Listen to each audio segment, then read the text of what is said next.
की शुरुआत में युनफी जो था वो अपनी डिसोल्यूशन टेक्निक को एक्टिवेट करने में लगा हुआ था। ये टेक्निक बहुत ज्यादा खतरनाक थी और अगर यहाँ पर युनफी इसको एक्टिवेट कर लेता है ना तो उसके पास कुछ चांस होगा कि वो तीनों के तीनों फैमिली वालों को मार सकता है, वरना तो वो तीनों फैमिली वाले बंदे जो यहाँ पर आए हैं वो उसके फैमिली को डिस्ट्रॉय कर देंगे। देखते ही देखते युनफी की जो ये फैमिली थी उसके कई सारे बंदे मारे जा चुके थे, सभी की लाशें बिछी हुई है। लेकिन तब युनफी जो होता है वो यहाँ पर तुरंत ही अपनी डिसोल्यूशन टेक्निक को एक्टिवेट कर देता है। उसने यहाँ पर उस टेक्निक को एक्टिवेट कर लिया था। जैसे उसने ये किया उसके अंदर से ऐसा ऑरा बाहर निकलता है कि सारे के सारे लोग उड़कर दूर तक आ चुके थे, सबकी हालत खराब हो जाती है और जमीन फाड़ कर युनफी की जो मार्शल स्पिरिट थी ना वो बाहर निकल कर आ चुके थे। अब डिसोल्यूशन टेक्निक यूज करने की वजह से उसकी जो मार्शल स्पिरिट होती है वो बहुत ज्यादा सोल पावर को यूज कर रही थी युनफी के, जितना कि वो पिछले लाइफ में यूज किया करती थी। पर प्रॉब्लम यहाँ पर ये थी कि युनफी की जो अभी करंट में जो बॉडी है उसके पास जितनी सोल पावर है ना वो उतनी ज्यादा नहीं है कि वो उसकी मार्शल स्पिरिट उसको अच्छे से यूज करते हुए अटैक कर सके। तो इसी वजह से सबसे बड़ा रिस्क ये था यहाँ पर। लेकिन ज्यादा टाइम तक इस टेक्निक को युनफी ने यूज किया ना तो उसकी सोल पावर पूरी तरह से डैमेज हो गया, उसकी जान तक जा सकती है। लेकिन जब रिस्क था उसकी फैमिली को बचाना तो युनफी ने यहाँ पर वो डिसोल्यूशन टेक्निक यूज कर लिया। उसकी मार्शल स्पिरिट पूरे गुस्से के साथ वहाँ पर तैयार हो चुकी थी और उसको देखकर तो लोग एकदम दंग रह जाते कि भाई साहब जरा देखो तो यहाँ पर युनफी को कितना डेंजरस नजर आ रहा है। ऐसा लग रहा है कि युनफी है ही नहीं, कि कुछ और ही इंसान है जो हमारी मौत बनकर हमारे सामने खड़ा हुआ है।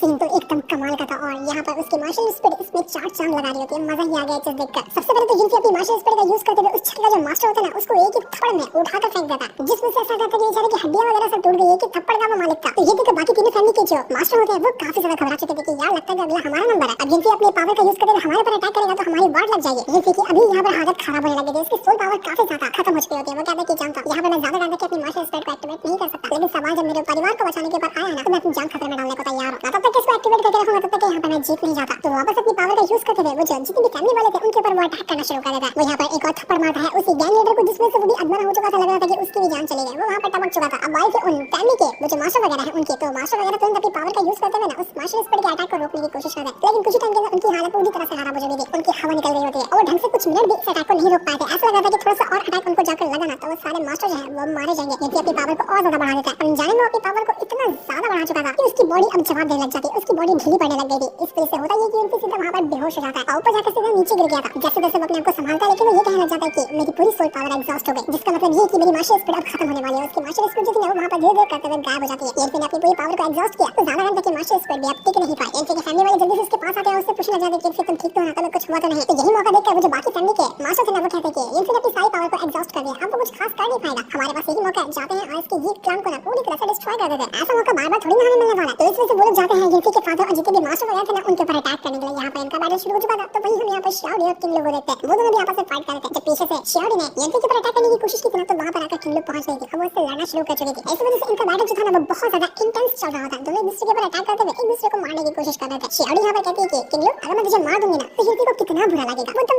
उदास हो जाएगा, उसको एकदम तड़प सी महसूस होने लगेगी और यही तो मैं चाहती हूँ, मैं उसको उदास देखना चाहती हूँ, उसको तकलीफ में देखना चाहती हूँ। मैं बिल्कुल भी नहीं चाहती कि युनफी कभी भी खुश रहे और ये करने का एक ही रास्ता है और वो है तेरी जान लेना। इसलिए मैं तुझे यहाँ पर नहीं छोड़ने वाली, सबसे पहले तुझे मारूंगी लेकिन तुझे फिक्र करने की जरूरत नहीं, तू ना मरने के बाद दूसरी दुनिया के अंदर अकेली नहीं रहेगी, वहाँ पर मैं बहुत जल्द युनफी को भी भेज दूंगी। तो तुम दोनों की जो अधूरी प्यार की कहानी यहाँ पर रहेगी ना उसको पूरा कर लेना आफ्टर लाइफ के अंदर, यानी कि मरने के बाद वाली दुनिया में। आज यहाँ पर पूरी तरह से ये क्लान का ना खात्मा होगा, कोई भी नहीं बचेगा, इस दुनिया के नक्शे से उनको मिटा दिया जाएगा। तू भी मरेगी, युनफी भी मरेगा, सबके सब मरने वाले हैं। तो शुरुआत तेरे से ही होने वाली है। शियाओडी अपने सारे अटैक का यूज करते थे और किंग लू को मारने की कोशिश करती है लेकिन किंग लू उससे कहती है कि अपनी बकवास बातें बंद कर, तेरा जो ये बात करने का तरीका है मुझे पसंद नहीं है। वो तुरंत अपना स्वॉर्ड फॉर्मेशन एक्टिवेट करती है, उसके अंदर से अपनी स्वॉर्ड को बाहर निकालते हुए बहुत ही खतरनाक अटैक देकर मार देती है जितनी भी शियाओडी की स्पिरिट्स वगैरह थी उनके ऊपर, जिसमें से उसकी स्पिरिट डिस्ट्रॉय होती है और जितने भी अटैक वगैरह थे शियाओडी के वो सब यहाँ पर खत्म हो चुके थे। तो ये देखकर शियाओडी को गुस्सा आ जाता है कि तेरी तो तू घटिया लड़की, तेरी हिम्मत कैसे हुई जो तूने मेरे अटैक को डिस्ट्रॉय किया, मैं तुझे छोड़ूंगी नहीं। लेकिन किंग लू वापस उसके ऊपर एक और बहुत ही ब्रूटल अटैक देकर मार देती है जिसमें से शियाओडी की हालत खराब हो चुकी थी। वो दूर जाकर फेंका जाती है और उससे कहने लग जाती है कि शियाओडी मैं तुझे छोड़ूंगी नहीं। तभी यहाँ पर किंग लू को आवाज आती है जहाँ बाहर से वो लोग चिल्ला रहे थे कि देख युनफी ने अपनी पावर को एग्जॉस्ट कर लिया, हम उसको मार सकते हैं, वो बचने वाला नहीं है, उसके बचने के चांसेस खत्म हो गए। तो शियाओडी ये सुनकर किंग लू से कहती है कि सुना तुमने, देख रही हो ना युनफी एग्जॉस्ट कर चुका है अपनी पावर को, वो ज्यादा टाइम तक टिक नहीं पाएगा, वो तो मरने ही वाला है, तो तुम यहाँ पर अकेले क्या करोगे, मैं तुम्हें भी मार देती हूँ ना, दोनों के दोनों चले जाना दूसरी दुनिया में।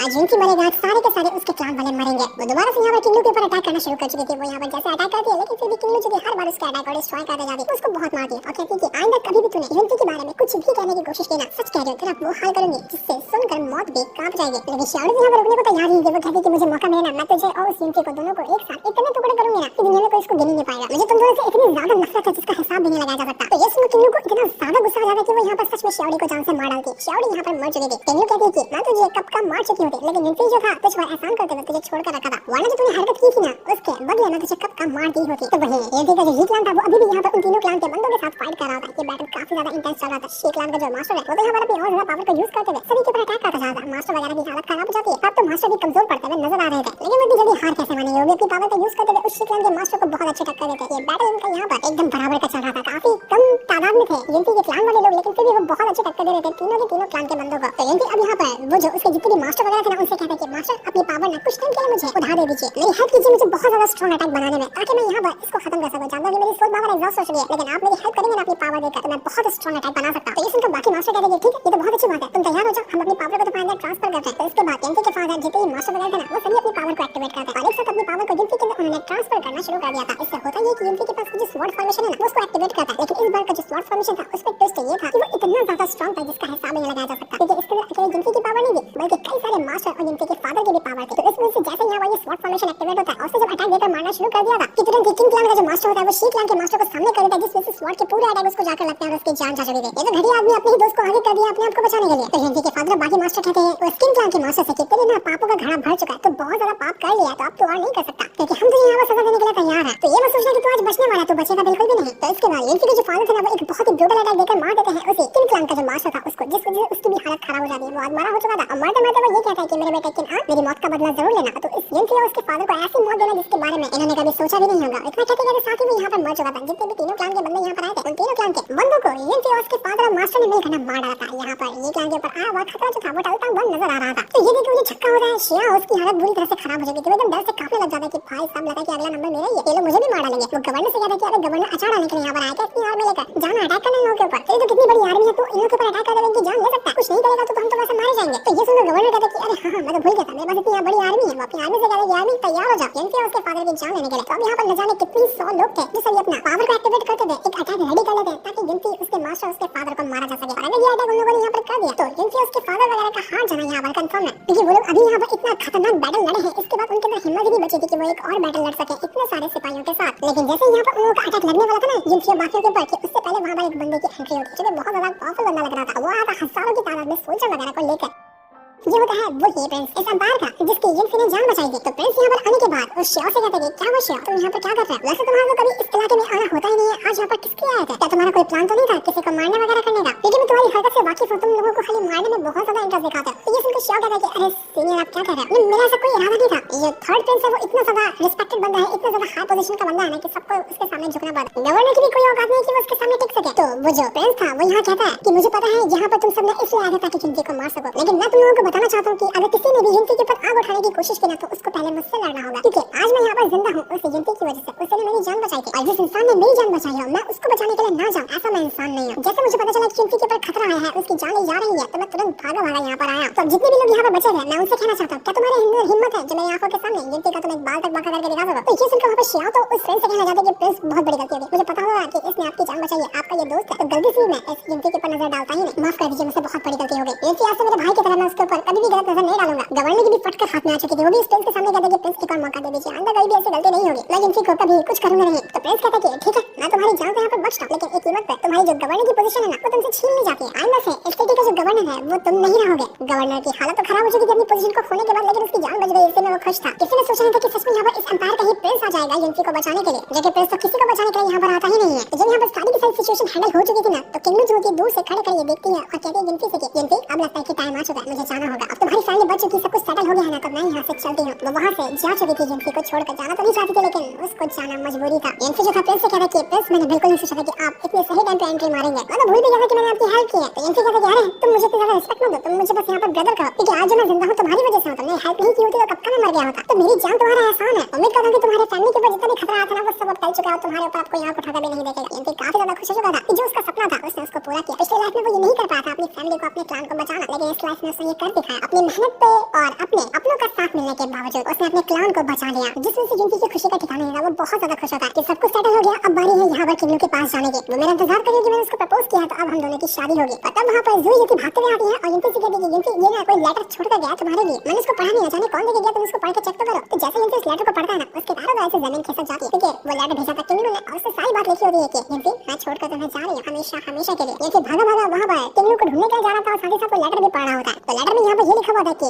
जिनसी मुझे माफ कर दो, लेकिन ये मेरी मजबूरी है, मैं तुमसे उतना ही प्यार करती हूँ जितना कि तुम मुझसे करते हो, और मेरा दिल कभी गवारा नहीं करता कि मैं तुम्हें छोड़कर जाऊँ। आज मैं तुम्हें छोड़कर नहीं जाना चाहती हूँ, लेकिन मेरे फादर ने ना सूखलान वालों के साथ मेरा रिश्ता तय करा दिया। इस वजह से वो मुझे जबरदस्ती वहाँ पर भेज रहे हैं। मैं जानती हूँ कि सूखलान वाले बहुत ज्यादा खतरनाक है और तुम उनका मुकाबला अभी नहीं कर सकते, लेकिन हाँ मैं उम्मीद करती हूँ कि तुम जरूर एक न एक दिन आओगे और मुझे यहाँ से बचाओगे। तुम्हारी किंगलू तुम्हारा इंतजार कर रही है। मैं चाहे दुनिया के किसी भी कोने में रहूं, चाहे मेरी कितनी भी सांसें क्यों न चलती रहे, वो सांसें चलेगी तो सिर्फ तुम्हारे लिए, तुम्हारे इंतजार में। तुमने मुझसे वादा किया था ना कि कभी तुम मुझे छोड़कर नहीं जाओगे, तो तुम्हें अपना वादा निभाना है। जब तुम इतने काबिल हो जाओ कि तुम मुझे बचा सकते हो ना, तो मेरे पास लौट कर जरूर आना। चाहे कितना भी इंतजार क्यों ना करना पड़े, मैं तुम्हारा इंतजार करूंगी। एकदम ज्यादा इमोशनल हो चुका था, उसको नहीं पता कि अब वो करे तो करे क्या। उसको किंगलू यहाँ पर कहीं पर भी नजर नहीं आती। वो आवाज लगाते हुए जोर से चिल्लाते हुए किंगलू से कहते कि किंगलू तुम कहाँ चले गए? कम से कम आखिरी बार एक बार तुम्हें देख तो लिया होता, लेकिन तुम्हें टेंशन लेने की जरूरत नहीं है। तुमने वादा किया, तुमने कहा है ना कि मैं तुम्हें ढूंढता हुआ जरूर आता, मैं आऊंगा और आऊंगा तो खाली हाथ नहीं आऊंगा। इतना स्ट्रॉन्ग बन के आऊंगा कि दुनिया सामने खड़ी है मेरे, तब भी मुझे फर्क नहीं पड़ता, मैं तुम्हें अपने साथ ले जाऊंगा। जैसा तुमने कहा है मेरा इंतजार करना, मैं जरूर लौट कर आऊंगा तुम्हारे पास, और वो दिन बहुत जल्द आएगा। इंतजार कर रहा मैं उस दिन का। किंगलू थी वो दूर से यहाँ पर जिनसी को देखती तो है, लेकिन जिनसी उसको देख नहीं पाता। वो उसको देखकर बहुत ज्यादा इमोशनल हो चुकी थी। दिल तो कह रहा था कि वो उसके पास जाए, उससे मिले और एक बार अच्छे से गुड बाय कहे, लेकिन वो ये कर नहीं पाती। वरना अगर वो जिनसी से मिलेगी तो जिनसी उसको जाने नहीं देगा और इससे जिनसी के ऊपर एक खतरा आ सकता है। जैसे जिनसी अकेला बैठा होता है ना, वहाँ पर वो प्रिंस आ जाता है और जिनसी से कहता है कि मैंने सुना कि किंगलू ने अपने लेटर में सूखलान का जिक्र किया, लेकिन सूखलान ना, तुम उसको अंडर एस्टिमेट बिल्कुल ही मत करना। हमारा जो एम्पायर है ना, वो भी सूखलान वालों से टक्कर लेने के बारे में बहुत कम ही सोचता है। हालांकि हम दोनों की भी दुश्मनी है, लेकिन फिर भी वो सूखलान वाले हमारे टक्कर के कहीं कहीं तो वो हमसे आगे भी निकल जाता है। तो उनका मुकाबला करने के बारे में तुम छोड़ ही दो, अभी तो तुम उनका मुकाबला करते हुए किंगलू को नहीं बचा सकते हो। तो जिनसी कहता है कि मुझे ना तियानयुआन सेक्ट में जाना है, क्योंकि उन्होंने मुझे अपने लिए साबित बनाया। तो सबसे पहले मैं वहां पर जाऊंगा, अपनी ट्रेनिंग कंप्लीट करूंगा, खुद को स्ट्रांग बनाऊंगा और उसके बाद जाऊंगा किंगलू को बचाने के लिए। मैंने अपना टारगेट जो है ना वो सेट कर लिया और मुझे मेरे टारगेट से कोई नहीं भटका सकता। जिस पर प्रिंस कहता है कि जिनसी मुझे तुमसे ना कुछ कहना था, एक रिक्वेस्ट रहेगी मेरी, अगर तुम उसको पूरा कर देते हो तो बहुत अच्छी बात होगी। जिस पर जिनसी कहता है कि रिक्वेस्ट कैसे रिक्वेस्ट? मुझे लगता है कि आपकी कोई रिक्वेस्ट को मैं यहाँ पर पूरा कर पाऊंगा, क्योंकि आप एक प्रिंस है, आप कहाँ इतने कमाल के बंदे, आपकी रिक्वेस्ट को मैं छोटा मोटा बंदा कैसे कंप्लीट कर सकता? तो प्रिंस कहता है कि जो मेरी रिक्वेस्ट है ना उसको तुम्हारे अलावा कोई भी नहीं कंप्लीट कर सकता, और यही खास करके रीजन था जो मैं तुम्हारे पास आया हूँ मिलने के लिए। देखो अगर तुम यहाँ पर ये काम कर दोगे ना मेरे लिए, तो उसके बाद मैं वादा करता हूँ कि आज से हमेशा हमेशा के लिए जब तक तुम्हारी फैमिली यहाँ पर रहती है ना, उसको मैं प्रोटेक्ट करूंगा। तुम्हारी फैमिली के ऊपर कोई खतरा नहीं आएगा। तो अब मैं तुम्हें बताता हूँ कि तुम्हें क्या करना है मेरे लिए। तो देखो आज से 3 महीने बाद ना एक एल्केमी कंपटीशन होने वाला है। मैंने देखा है कि तुम्हारी एल्केमी की जो स्किल है ना वो बहुत ज्यादा कमाल की है, तुम एक्स्ट्रा ऑर्डिनरी हो एल्केमी में। तो मैं क्या चाहता हूँ कि मेरे बिहाफ पर ना तुम उस कंपटीशन के अंदर पार्टिसिपेट करो, उसको लड़ो, उसको जीत कर दिखाओ, क्योंकि अगर तुमने वो कंपटीशन जीता तो उसके बाद मुझे मौका मिलेगा जो एम्प्रेस है ना उसका इलाज करने का, क्योंकि वो बहुत ज्यादा बीमार है। और एम्प्रेस ने यहाँ पर ये कहा है कि जिसने भी उनका इलाज किया ना वो उसको सीधा का सीधा क्राउन प्रिंस बना देगी, यानी कि उसको मिलेगा सिंहासन। इस पूरे के पूरे एम्पायर का मैं एम्पायर का प्रिंस तो हूँ, लेकिन मुझे वो सिंहासन नहीं मिला। लेकिन अगर तुम मेरी हेल्प करते हो ना तो मैं उस सिंहासन को हासिल कर सकता हूँ। यही मेरी छोटी सी रिक्वेस्ट है जिसे मैं चाहता हूँ कि तुम मेरे लिए वो पूरा करो। तो जिनसी कहते हैं कि 3 महीने बाद है ना वो कंपटीशन, तो ठीक है मैं 3 महीने बाद आपसे मिलने के लिए जरूर आऊंगा, लेकिन मैं जा रहा हूँ तियानयुआन सेक्ट के अंदर ताकि 3 महीने के अंदर कम से कम कुछ तो प्रैक्टिस करो, कुछ तो अपने आप को स्ट्रांग बनाओ। इसलिए आप मेरा इंतजार करना, जब वो कंपटीशन शुरू होने वाला रहेगा ना मैं पक्का उस दिन आ जाऊंगा। लेकिन अभी तो मुझे अपना सफर करना है तियानयुआन सेक्ट के अंदर। जिस पर वो प्रिंस कहता है कि ठीक है कोई बात नहीं, जैसे तुम्हारी मर्जी, मुझे तो बस 3 महीने बाद का टाइम चाहिए, तुम ये कर दोगे तो बहुत आसान होगा तुम्हारा। तो ये सुनकर जिनसी जो था ना वो भी इस शर्त पे मान जाता है। इसके बाद हम जंगल का सीन देखते हैं। यहाँ पर 3 बंदे थे और ये तीनों की टीम ना हेवनली रैंक पे होते हैं, मतलब कि बहुत ज्यादा स्ट्रांग है, इनकी पावर का अंदाजा नहीं लगाया जा सकता। लेकिन ये तीनों यहाँ पर आए थे कुछ बीस्ट वगैरह को मारने के लिए और पावर वगैरह को कलेक्ट करने के लिए। तो उनमें जो लोग थे ना उनको अजीब सा यहाँ पर एक हेवनली ऑरा महसूस होता है। वो एक दूसरे से पूछने लग जाते कि क्या तुम्हें हेवनली ऑरा महसूस हुआ? जिसको सामने वाला भी कहता है कि हाँ हाँ मुझे महसूस हुआ, मुझे लगा कि खाली मेरा वहम है, लेकिन सच में मैंने यहाँ पर हेवनली ऑरा महसूस किया। तो फिर तीनों कहने लग जाते कि अगर यहाँ पर वो हेवनली ऑरा मौजूद है ना तो समझो कि हमारा ब्रेक थ्रू होने वाला। चलो चलो जल्दी चलते हैं उस हेवनली ऑरा को ढूंढने के लिए, ताकि उसकी मदद से हम अपना ब्रेक थ्रू कर पाए। लेकिन ये लोग थे कौन, किस लिए यहाँ पर आए थे और इनका क्या कनेक्शन चलने वाला है स्टोरी को लेकर आगे चलकर, तो वो हमें पता चलेगा। जिसके बाद हमें अगले दिन का सीन दिखाया जाता है। यहाँ पर जिनसी जो था अपने दोस्तों के साथ उसे तियानयुआन सेक्ट में जाने के लिए निकल चुका था। वो जो जिनसी का दोस्त था वो कहता कि मैंने सुना है कि तियानयुआन सेक्ट में ना बहुत ज्यादा टैलेंटेड लोग रहते हैं और वहाँ पर जल्दी किसी को एडमिशन भी नहीं मिलता, तो क्या हमें सच में अंदर जाने की परमिशन दी जाएगी ना, या हमें भगा दिया जाएगा? जिस पर जिनसी कहता है कि हम ऐसे चोरी छुपे थोड़ी ना जा रहे, वहाँ के मास्टर ने खुद हमें बैच दिया कि जब भी हमें तियानयुआन सेक्ट के अंदर जाना हो ना हम जा सकते हैं, तो हमारे पास वो बैच है, हम वो दिखाकर अंदर आसानी से जा सकते हैं, उसकी टेंशन मत लेना। तो होता ये है कि इसके बाद तीनों के तीनों जो लोग थे ना वो पहुंच चुके थे उस तियानयुआन सेक्ट के पास। यहाँ पर जैसे ये लोग आते हैं उनको एक हेवनली गेट नजर आता है जो कि एंट्री पॉइंट है तियानयुआन सेक्ट के अंदर जाने का। यहीं से सेक्ट के अंदर जाने की एंट्री मिलती है, लेकिन कोई भी अरे गरे बंदों को वो गेट अंदर जाने देता ही नहीं। जब तक कि बंदे के पास बैच नहीं होगा ना तियानयुआन सेक्ट का, उसको अंदर जाने की परमिशन नहीं मिलेगी। फिर जो था वो तुरंत ही अपना जो बैच होता है वो बाहर निकालता है और स्कैन करने की कोशिश करता है उस दरवाजे के ऊपर कि वो हमें अंदर जाने की परमिशन दे दे। थोड़ा टाइम के अंदर वो दरवाजा उसको स्कैन करता है, कहता है ठीक तुम अंदर आ सकते हो। इस वजह से ये सभी लोग तियानयुआन सेक्ट के अंदर आकर पहुंच चुके थे। पहली बार यहाँ पर आए थे तो उनकी खुशी का ठिकाना नहीं रहता कि वाओ यार क्या कमाल की जगह है। ये तो हमारे पुराने वाले सेट से बहुत ज्यादा एक्स्ट्राऑर्डिनरी है, बहुत ज्यादा कमाल का। यहाँ पे तो सब कुछ होगा जो हमें चाहिए कल्टीवेशन इंक्रीज करने में, लेकिन तभी वहाँ पर एक बंदा आता है और उसके आगे साथ यहाँ पर एक बहुत ही स्ट्रॉन्ग अटैक आकर गिरने वाला था ज़ोई के ऊपर। तो अटैक गिरने से पहले वो जो बंदा होता है ना, वो ज़ोई को बचा लेता है और उसको बचाने के बाद वो कहना चाहता है कि देखो तो एक और लड़की है जो यहाँ पर मेरे प्यार में गिर गई। मैं हुई इतना ज्यादा हैंडसम, इतना ज्यादा कमाल का कि लड़कियां तो ऐसे ही मेरे प्यार में गिरती रहती है, आज एक और नई लड़की गिरी है, अब तो मजा ही आने वाला है। लेकिन ये लड़का था कौन, यहाँ पर क्या करने का इसका इरादा था, इस सारी चीजें हमें यहाँ पर नेक्स्ट एपिसोड के अंदर ही पता चलने वाली है। क्योंकि अब से यहाँ पर युद्धि का नया सफर शुरू हो रहा है। कियान सेट के अंदर यहाँ पर वो ट्रेनिंग लेगा, खुद को स्ट्रॉन्ग बनाएगा और उसके बाद आगे का सफर वो कंटिन्यू करेगा। लेकिन वो हमें बताया जाएगा आगे के एपिसोड्स के अंदर, जिस दिन को दिखाते साथ ही ये वाला एपिसोड यहीं पर एंड हो जाता है।